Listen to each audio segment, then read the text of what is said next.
আচ্ছা, দেশে থাকতে বিদেশ নিয়ে আপনি কি চিন্তা করতেন? চিন্তা করতেন দেশে ৫-১০ হাজার ইনকাম করি। বিদেশে গিয়ে ৩০,০০০ থেকে ৪০,০০০ টাকা ইনকাম করলে অনেক সুখ থাকবে।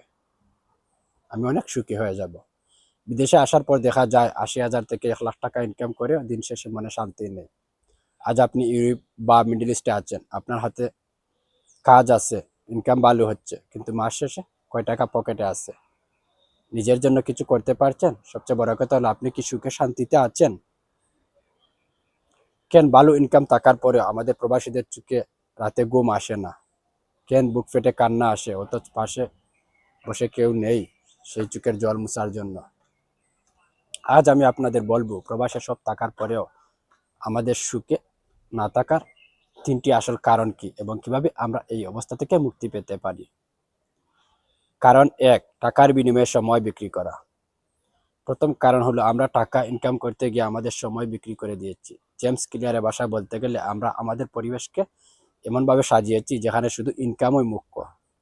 আপনি ওভারটাইম করছেন, ছুটিতে কাজ করছেন বেশি টাকার আশায়, কিন্তু সেই টাকা দিয়ে আপনি একটা দামি বিছানা কিনতে পারছেন না ঠিকই। সুখ আসলে টাকার অঙ্কে থাকে না, সুখ থাকে সম্পর্কের গভীরে। প্রবাসে আমরা এক একজন রোবট হয়ে গিয়েছি, সকাল থেকে রাত পর্যন্ত শুধু ডিউটি আর ডিউটি। টাকার জন্য আমরা সপ্তাহে ৭ দিন ডিউটি করি। এটা থেকে বাইর হন। আপনার মন যদি শান্ত থাকে, আপনি যদি মনে হয় যে আমার ৭ দিন ডিউটি করা উচিত, আপনি মানসিকভাবে শান্তিতে থাকেন ৭ দিন ডিউটি করার পরেও, তাহলে আপনি ৭ দিন ডিউটি করতে পারেন। আর না হয় আপনি সপ্তাহে অন্ততপক্ষে ১ দিন ছুটি নেন। আর এই ছুটির দিন একটু আড্ডা দেন, বাহির ঘুরে দেখেন, আপনি মানসিকভাবে শান্তি থাকবেন। দ্বিতীয় কারণ, একাকিত্বের বিষ, হোম সিকনেস। ইতালিতে বা ইউরোপে আপনি যখন একা একটা রুমে ফেরেন, তখন চারদিকে নিস্তব্ধতা আপনাকে গিলে খেতে চায়। আপনি হয়তো একা থাকেন না, থাকেন বেচালার মেচে, কিন্তু ওইসব বাসায় থাকা সত্ত্বেও আপনাকে নিজেকে মনে হবে আমি একাই আছি। কারণ সবাই সবার নিজের কাজ নিয়ে ব্যস্ত, আপনাকে সময় দেওয়ার মতো কেউ থাকে না। দেশে হয়তো অভাব ছিল, কিন্তু ঘরে ফিরলে মায়ের হাতের রান্না বা ছোট ভাইটার সাথে ঝগড়া করার সুযোগ ছিল। প্রবাসে আপনার অনেক টাকা আছে, কিন্তু সেই টাকা দিয়ে কার সাথে আনন্দ করবেন? পাশের সিটের ভাইটিও তার কাজ নিয়ে ব্যস্ত। আমরা ভাবতাম টাকা হলেই সব হবে, কিন্তু বাস্তবতা হলো মানুষ সামাজিক জীব। প্রিয়জন ছাড়া দামি এসি রুমে থাকা আর জেলখানায় থাকা প্রবাসীদের কাছে প্রায় একই। ৩ নম্বর কারণ হলো না বলতে না পারা বা প্রত্যাশার চাপ। আমাদের সুখ কেড়ে নেওয়ার বড় একটি কারণ হলো আমাদের পরিবারের আকাশচুম্বী প্রত্যাশা। আমি এর আগে একটি ভিডিওতে বলেছিলাম না বলতে শেখা কতটা জরুরি। দেশে যখন কেউ ফোন করে বলে অমুক জিনিসটি লাগবে, তখন আমরা আমাদের কষ্টের কথা লুকিয়ে হ্যাঁ বলে দিই। নিজেকে তিলে তিলে শেষ করে আমাদের অন্যদের খুশি করার চেষ্টা করি।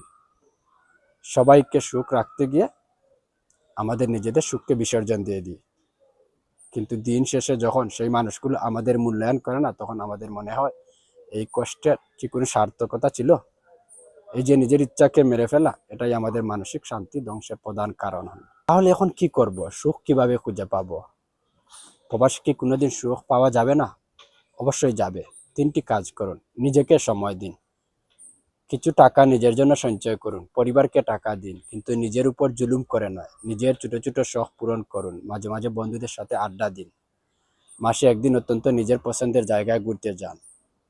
যোগাযোগ বাড়ান, শুধু প্রয়োজনে নয়, অপ্রয়োজনেও দেশে মা বাবা বা বন্ধুদের সাথে গল্প করুন। যাদের সাথে মন খুলে কথা বলতে পারবেন তাদের সাথে সময় কাটান। আর্থিক লক্ষ্য স্থির করুন, আপনি কত বছর প্রবাসে থাকবেন এবং কেনে থাকবেন। আর যদি আজীবন থাকতে চান, তাহলে পরিবারকে কিভাবে নিয়ে আসবেন তার একটি নির্দিষ্ট পরিকল্পনা করুন। যখন দেখবেন আপনার লক্ষ্য পূরণ হচ্ছে, তখন কাজের কষ্টটা আপনার কাছে সার্থকতা পাবে। তখন মনে হবে না আমি কষ্ট করছি আমার একটা স্বার্থের জন্য, আমার একটা উপকারের জন্য। তখন আপনি মানসিক শান্তিতে থাকতে পারবেন। প্রবাস মানে শুধু টাকা উপার্জনের যন্ত্র হওয়া নয়। আপনি একজন মানুষ, আপনার সুখী হওয়ার অধিকার আছে। টাকা জমুক বা না জমুক, নিজের মানসিক শান্তিটা যেন জমে থাকে সেদিকে খেয়াল রাখুন। কারণ আপনি ভালো থাকলে তবেই আপনার পরিবার ভালো থাকবে। আপনার প্রবাসী জীবনে সুখের অভাব কেন মনে হয়? আপনার মনের কথাটি কমেন্টে লিখুন। আমি আপনার কথা শুনতে চাই। ভিডিওটি শেয়ার করুন সেই সব বন্ধুদের কাছে যারা মানসিকভাবে অশান্তিতে আছে। ভালো থাকবেন, দেখা হবে পরের ভিডিওতে। আল্লাহ হাফিজ।